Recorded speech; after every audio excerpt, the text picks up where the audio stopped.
Number one, I don't have a cool guy movie like William has. But he's inspiring me. I'm sitting in my chair thinking I could make a cool guy movie, thinking maybe Brad Pitt or George Clooney would play me. So next time we get together, then watch for that. I'm hoping we can do that. The second one, I apologize particularly to the ladies in the crowd. I'm not quite as young and good looking as William is, and I can't offer you 200 carat diamonds. But I can offer you, tell you that we are going to find a lot more oil in East Africa. So I think that's the only thing I can give you, and I'm going to take you through why I say that. I think we've had a great run of success. I think everybody here in the room hopefully has made some money on Africa oil, but I think this is just the beginning. I think we're really starting to ramp up now. I think as good as 2012 has been, as good as 2013 has been, 2014 is probably going to be the biggest year we'll have in African oil. I'll tell you why I think that. So, again, I think it wasn't that long ago I was here. I was telling Robert when he said you can come again and gather the faithful. I wasn't sure there were going to be that many out here, so maybe William and his diamond have brought in a few of them, but I'm very glad to see that the interest level is still high. So a lot of what you see here you'll have seen before, and I'll be updating you on stuff that you've already seen. But some of you may be newcomers, so I will go through a little bit of background. I think really, as we developed the company, I think this is one of the big things that's happened in the last year, is we have a development project here. So I think people that invested in Africa oil in the last 3-4 years were really investing on a pure exploration upside, and basically soft value, I would call it. Now we've got hard value underpinning the stocks. We have a development project. We are moving forward with the development project, and we are going to build a pipeline. We are going to export crude. And both Arturo and ourselves and the host governments are all working towards that same objective now. So that's a firm value, and we'll talk about what we've got and what the plans are going forward. But I do want to point out that this still is primarily an exploration story. We have just started. We have 100 prospects to drill. We've only drilled 6 that we've announced so far. We've had a 66.7% success rate on those prospects, and I can guarantee you we're going to find more oil, particularly in the Okachar Basin. Okachar Basin, we have 100% success rate so far. We've got 9 more prospects to drill that are very similar to the ones we've already drilled, and I think in this we'll have a very high success rate. And part of the big romance is the other wells, the other basins that we haven't opened up yet. You'll see in our schedule we're going to be drilling what we think are the best 4 or 5 basins out there, and we'll have results by the end of next year on those. And that will be the big, I think if you're looking for the next step change in the value of Africa oil, it'll be, watch those wells. If we report a big discovery in a new basin that hasn't been reported before, that's going to be a step change in the value of the company. I haven't advised the security people here, if anybody asks me about where we're going to get financing, that they're going to be escorted out of the building. So no more questions about financing. In the last 6 months, all I've been fielding, in fact, it was actually 3 weeks after my last financing that I got the first question about what we were going to do on the next financing. So we went maybe a little bit overboard. We raised $450 million. We actually had $940 million offered to us on the book. Our friends at Pareto were by far the biggest of the people. We had Citibank, Dundee, and Pareto were our 3 banks that were raising money. Pareto raised by far the biggest amount of that money, so I'm very pleased with that. I'm also pleased with some of the new shareholders we got in. Quite a bit of this was taken up with our biggest existing shareholders, but we got several new big shareholders, including our first real big Swedish fund, Nordea, has come in. So Nordea now owns 6% of Africa oil. We made a couple of promises to Nordea when they came in for that. The first promise we made is that we would move to the big board in Sweden. So we are in the process now of upgrading our listing in Canada from the TSX Venture to the TSE. That should be completed by the end of the year. We hope it's going to be completed. And then really first quarter of next year, we will move to the big board in Sweden. It's a fairly simple 8-week process once we move to the big board in Canada. So we hope that gives the opportunity for more of the big Swedish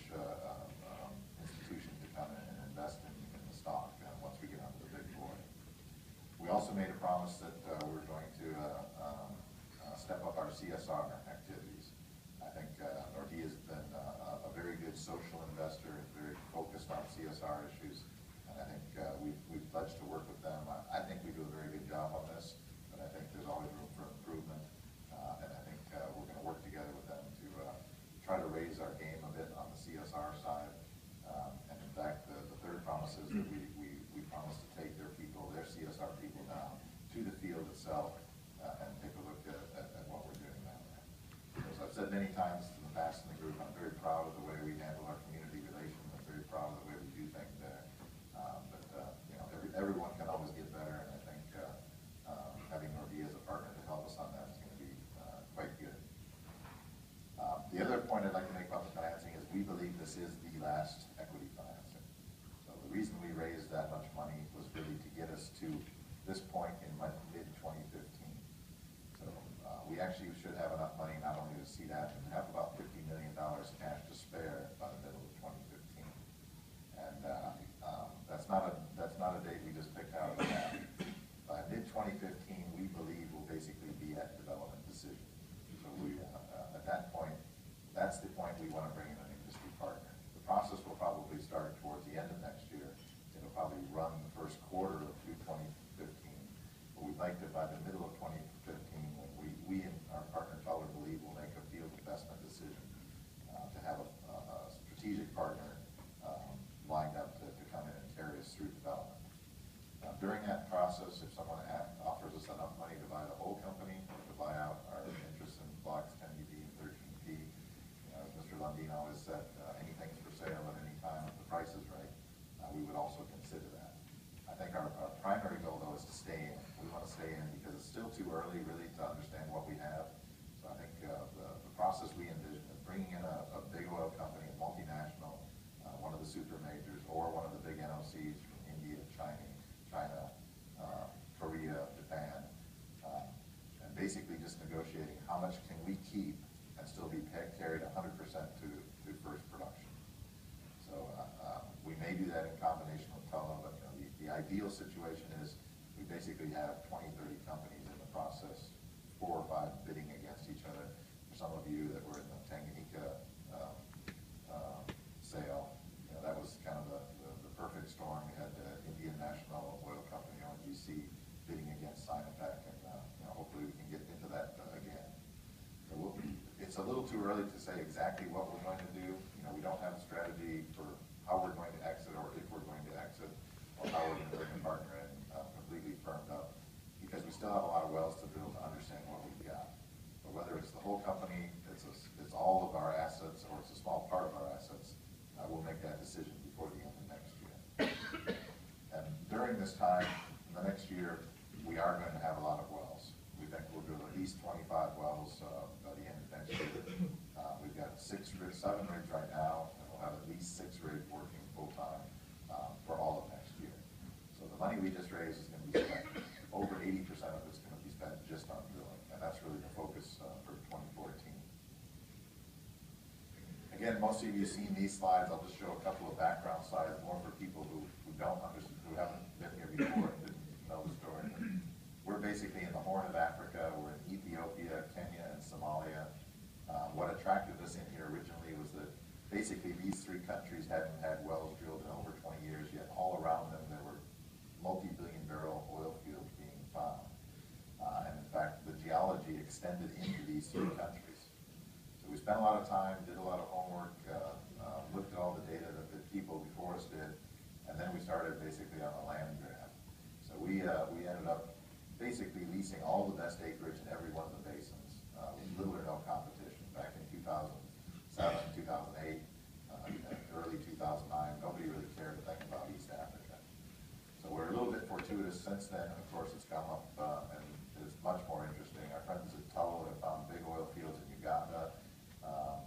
Even the offshore now, they found massive gas reserves in Tanzania and Mozambique. So this has now become one of the hottest exploration areas in the world. So because we got in here first, because we got this land, we were able to bring in some good partners. So we brought in Tullow Oil was our biggest partner.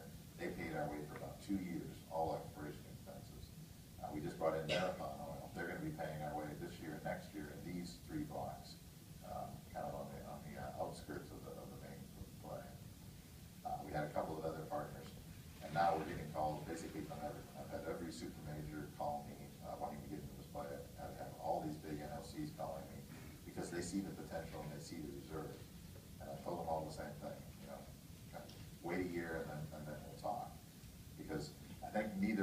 Chris Lundy nor I want to be the guys that walked away from potentially a play this big. This is my favorite slide still. This is the tertiary play. This is the Cretaceous play, which is about 60% of our acreage. And if you look at the area of this, you superimpose this on the North Sea, these blocks are the size of the entire North Sea. So you don't really get that scale perception when you're looking at a map of Africa, but it is a massive, huge area. You know, it's very rare in this world that we open up new basins. It's unheard of that we have this much acreage with this many basins that we control between 30 and 50%. We're 50% partners in the heart of the trend, these three blocks, and we have at least 30 and in some cases 50% of the other blocks. So we've got a very good acreage position. It is very early days. If you look at the North Sea, they drilled 2,400 wells in the North Sea. We've drilled 18. So it is still very early days, but it is very encouraging. The other thing I want to point out, you know, we do have 13 sub-basins in this trend. We've proven one of them so far. To me, when you have all of these geologically similar basins, it's very unlikely that only one of them would be productive, and it's more unlikely that we'd be smart enough to drill the only productive one first. So there will be other basins, I think, that will open up. Some of them definitely look better than others, and I think I'll show you some of the examples that we think are the best ones that we'll be focusing on first. Some of them are very frontier, have no seismic data, no previous exploration. But there still is an awful lot of potential in this trend that we haven't addressed yet. So starting with the Lokochar Basin, this is the basin that's worked. And so this is a very prolific basin. I realize there's not a lot of geologists and geophysicists in the crowd. I'll apologize now for all the seismic and maps. But simply, this is a map that shows the depth of the basin. So the blue is deep, the yellow is shallow. Basically, everything that you see here in blue and green is where the oil source rocks are presently mature and generating out oil. So we're in a great position that our prospects are sitting right in the middle of what they call the oil kitchen. So oil just being generated all around them and just can migrate right into these structures. In fact, this is a great source rock, and that's why this is going to be a great basin. It's over 150 meters thick. It's got total organic carbon over 10% in many places, and it's present-day oil mature. So it doesn't get much better than that. Every piece of porosity you see is filled with oil. So we've drilled 3 wells on the string of pearls now that have been discoveries: Twiga, Icalis, and Yamia. We're just finishing this well now. We should have that results announced by the end of the month. And we're just about to spud this one. Adam was saying should be spud next week. So the real heart of the top 5 prospects in the heart and the string of pearls will all be evaluated by the end of this year or early next year. Our plan is to drill Etam and to drill Ikosawan as well, so we'll have most of these drilled up in the first half of next year. On the other side of the basin, we've made a discovery here at Tuco, and we've got a number of other plays over here, what we call the Ridge Flank play. So you'll see there's a rig that's over here, and it's going to be staying here. But very simple geology. We're just looking at bumps along the basin bounding fault. The actual trap is where the sands pinch up against this big basin bounding fault, and this is where the primary reservoirs are. Very good reservoirs, 23 to 29% porosity, up to 3 darcies of permeability. Both of these wells were candidate to the flow of about 5,000 barrels a day. So very good reservoir quality. The Agete well looks like it's very similar reservoir quality. So I think we're getting very confident that this upper reservoir is quite good. We do have quite a bit of oil in the lower reservoirs. One of them is the lower Lacone sand, where we just have the 1 penetration. Not quite as good a reservoir, so we're not going to focus on that first, but potentially a very thick oil column. And then this interesting one, which was in the Twiga well, where we have fractured basement, about 700 meters of it. Again, totally full of oil, but looks like fairly low porosity, fairly low permeability. So we'll save these for later. These are kind of in the bank. We'll focus our efforts on our development in this shallow one. And you'll see many of the wells we drill will only be to this shallow reservoir, and won't even bother going down to the deep reservoir in the short term. So this is what we're going to be drilling next year, just in the Lokochar Basin. Every one of these yellow stars is a firm well. I think we'll end up drilling more wells. We're getting much better on our drilling times and costs. Where we were drilling wells that were about 120 days to begin with, we're now drilling wells that are about 60 days, and the prognosis on some of these wells like Basin and Ewoy is that they're probably going to be 45-day wells. So the cost of the well is proportional to the time you spend there. So we're moving from, our first well was $60 million, our next two wells were $40 million, and we drilled two $25 million wells. I think we're going to start seeing wells come in for under $20 million. So I think as we get more efficient in drilling these, we're going to drill more wells. So I think like Etom North and some of these other ones that are on here, we also will get drilled next year, basically for the same amount of budget. I think we got all excited about our 368 million barrels that we announced over the summer. It is a fairly big number, but I have to say, for us, it's actually a fairly small number for what we have, not only for what we've already seen, but what we hope to see in the basin. So a good example of that is, half of that number is basically in Gambia, 180 million barrels of contingent resource 2C in this down dip block. The up dip of that, there's another 281 million barrels in the up dip fault block, which hasn't been counted yet in these numbers.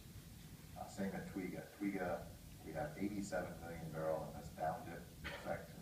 But up dip of that, there's another 132 million.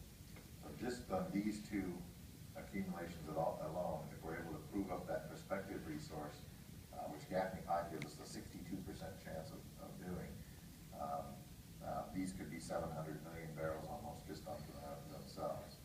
That number also doesn't include the Ecolis discovery that we've just made, which has a pre-drill estimate of 234. Based on the thickness of the reservoir, that probably is a conservative number as well. So we think we're really, probably pushing towards 1 billion barrels with the Tuco and all of these once we drill the appraisal wells and once we prove up those volumes. And then you look at the other prospects that we're getting ready to drill. So Agete, we've just basically getting close to finishing.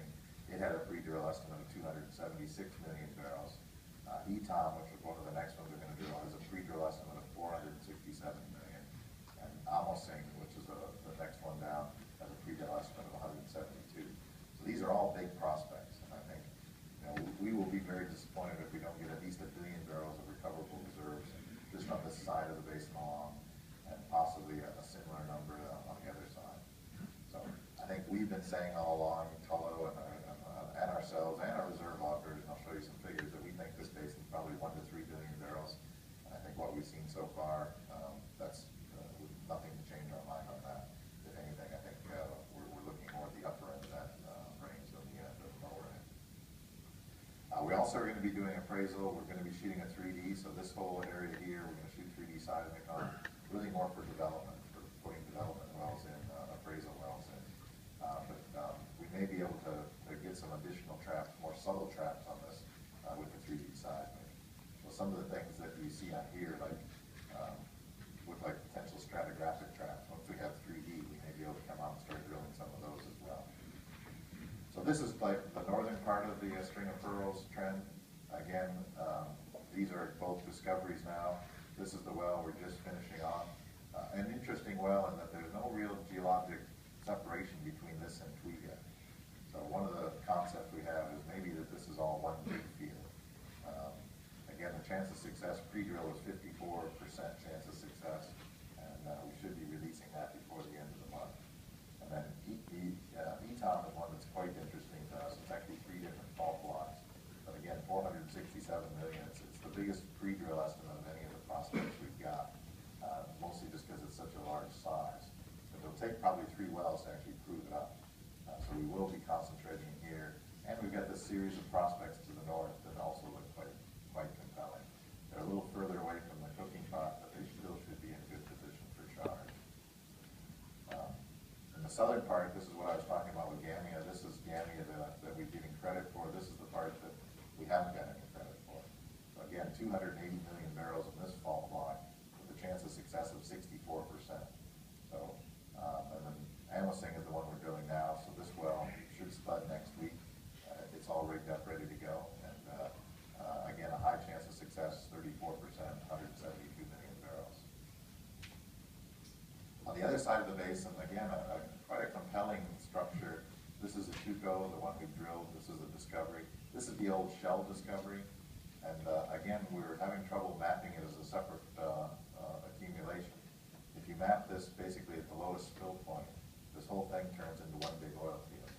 So we'll know that once we've drilled it out, but there's nothing that separates Loperow discovery with Shell made from the Tuco area. The volumes you see of 300 million is basically just this little area here. But this one actually could grow quite a bit as well if we're able to prove that it's a bigger structure. So this rig, we have a rig on here now. The testing of this will start next week. And then we're going to actually skid this over and test this shallow section that we weren't able to test with the existing one. This is all in 17.5-inch holes. We're just going to move the rig over and just drill this little section here, which had really good shows in it and good reservoir quality when we drilled through the original hole. Then we'll move over and drill this Ewoy well, and then we'll go down and drill a Cunyac. So I think this is a very interesting trend, and I think it could have similar volume to the other side of the basin as well. So I think this is an important slide because, again, you know, we got ourselves all excited with this 368 million barrels, but this is really the tip of the iceberg. If you look just in they only did 3 fields, this field, this field, and this field, to come up with that 368 million barrels. But just within the field themselves, you can get up to 850 million barrels just with these 3 fields, not counting anything else. The basin itself, there's an additional 3.3 billion barrels of prospectivity already mapped in these structures here. Gaffney Klein has basically said we have a 38% chance of success on these untapped reservoirs, which gives us another 1.2 billion. So just taking that risk and adding it to the 368, we get over 1.5 billion barrels. But again, we have a 100% success rate so far, and we think it's going to be higher than the 38%. So I believe we're looking at a range, you know, 2 to 3 billion barrel from this basin. I think that's not using very, not doing any gymnastics with the risk factors. So that would be my, you know, I think where I used to say 1 to 3, I'm thinking 2 to 3 is probably a more likely outcome now based on what we've seen. The other story, of course, is new basins. And again, this is the sex appeal. This is the 230 carat blue diamond that my friend William is looking for. This is where I think we step change the company if we're able to open up one of these basins. So the next year, we will be drilling all 5 of these areas. We're drilling right now the Tule well in North Turkana. That will be announced by the middle of December. We're drilling the Bahasi well right now in the Anza Basin. That also should be done by the middle of December. And then we're going to be moving this rig over to the Chubahar Basin. And then we're going to get one of the rigs that's probably in this area here in the second half of next year to drill the Cario Basin and the Lake Turkana Basin itself. So these are kind of the ones we think are the most prospective. There are a number of other basins. We've shot seismic in this South Cario Valley that's looking kind of interesting. And we're just starting to plan the seismic here in the Rift Valley Basin up north, which also looks quite compelling. So a lot of stuff to do and a lot of upside potential. Again, Tule is the one we're drilling now. We drilled the Sabisa well. We found good seal. We found good reservoir. We found oil-saturated sands. But we don't think we had a good trap. So we've just moved over to this force block here, and we're actually just about to drill into the main reservoir on that. So again, this is not a big prospect. It's only 18 million barrels most likely, but it proves the concept of the play. If we basically can improve oil and saturated sands in here, it de-risks all of the prospects up in this northern part of the Turkana Basin, which is by far our biggest basin in the portfolio. The other one, and then we'll move over here. This is a kind of a nice example of some brand new stuff that we shot. So this was a basin called the Chubahar Basin. It never had gravity. It never had seismic on it. It was completely frontier unknown. We went out and shot 1,200 kilometers of new seismic. And what we've delineated is a basin which has a big deep up here, a transfer fault right in the middle, and then a big basin down here, both of which we think are capable of generating hydrocarbons. And all of these prospects, this is a string of pearls scenario, similar to what we have in the Lope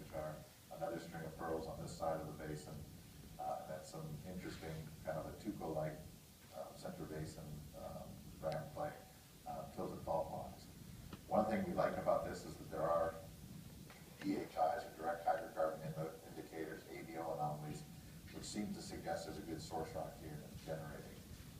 So this is the first well we're going to drill is Shamila, which again looks just like our friends Yami and Twiga, right here up near this northern cooking pot.